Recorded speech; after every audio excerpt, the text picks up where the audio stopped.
পশ্চিম এশিয়ার মানচিত্রে একটি নাম বারবার আলোচনায় আসে, ইরান। কিন্তু প্রশ্ন হলো, আমরা ইরানকে কতটা চিনি? সংবাদ শিরোনাম আর ভাইরাল ভিডিওর বাইরে এই দেশটির বাস্তব চেহারা আসলে কেমন? ইরান প্রাচীন পারস্য সভ্যতার উত্তরসূরি, যে সভ্যতা একসময় বিশ্ব রাজনীতির দিক নির্দেশনা ঠিক করত। আজও দেশটির মাটিতে ছড়িয়ে আছে হাজার বছরের ইতিহাস। কিন্তু সেই ইতিহাসের উপর দাঁড়িয়ে বর্তমান ইরান কিভাবে চলছে?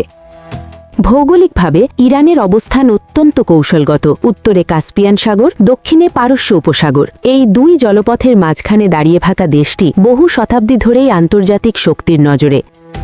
পাহাড়, মরুভূমি আর বিস্তীর্ণ মালভূমি, এই ভূপ্রকৃতি যেমন ইরানকে প্রাকৃতিক সুরক্ষা দিয়েছে, তেমনি বিচ্ছিন্নতাও তৈরি করেছে। ইতিহাস বলছে ইরান কখনোই সাধারণ কোনো দেশ ছিল না, কিন্তু আজকাল ইরানকে পরিচালনা করছে কঠোর ধর্মীয় কাঠামো। এখানেই শুরু হয় দ্বন্দ্ব, সভ্যতার গৌরব বনাম আধুনিক রাষ্ট্রের বাস্তবতা। সংস্কৃতির কথা বললে ইরানি সমাজ অত্যন্ত পরিবারকেন্দ্রিক। সম্মান, সামাজিক মর্যাদা এবং ধর্মীয় অনুশাসন সবকিছুই জীবনের প্রতিটি সিদ্ধান্তকে প্রভাবিত করে। বাইরে থেকে যতটা কঠোর মনে হয়, ভেতরে ততটাই আবেগী এই সমাজ। কিন্তু নারীদের প্রশ্ন এলেই আলোচনা তীব্র হয়। তথ্য বলছে ইরানে নারীদের শিক্ষার হার উল্লেখযোগ্য। বিশ্ববিদ্যালয়ে নারীর অংশগ্রহণ কম নয়। তবু প্রশ্ন থেকে যায়, এই শিক্ষার বাস্তব প্রয়োগ কতটা স্বাধীন? ইরানি নারীদের সৌন্দর্য নিয়ে বিশ্বজুড়ে আলোচনা রয়েছে। তাদের চোখ, মুখাবয়ব, ব্যক্তিত্ব সবই আলাদা পরিচয় তৈরি করেছে। কিন্তু সেই সৌন্দর্য কঠোর পোশাকবিধি আর সামাজিক নিয়মের আড়ালে বন্দী। সৌন্দর্য এখানে প্রশংসিত, কিন্তু নিয়ন্ত্রিত। সবচেয়ে সংবেদনশীল অধ্যায় বিয়ের প্রথা।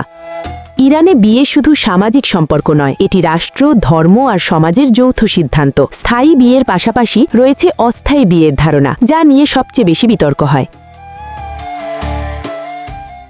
আইনে বিয়ের বয়স কম, এই তথ্য যেমন সত্য, তেমনি সত্য হল বাস্তবে পারিবারিক চাপ, সামাজিক গ্রহণযোগ্যতা এবং অর্থনৈতিক সক্ষমতা এখানে বড় ফ্যাক্টর।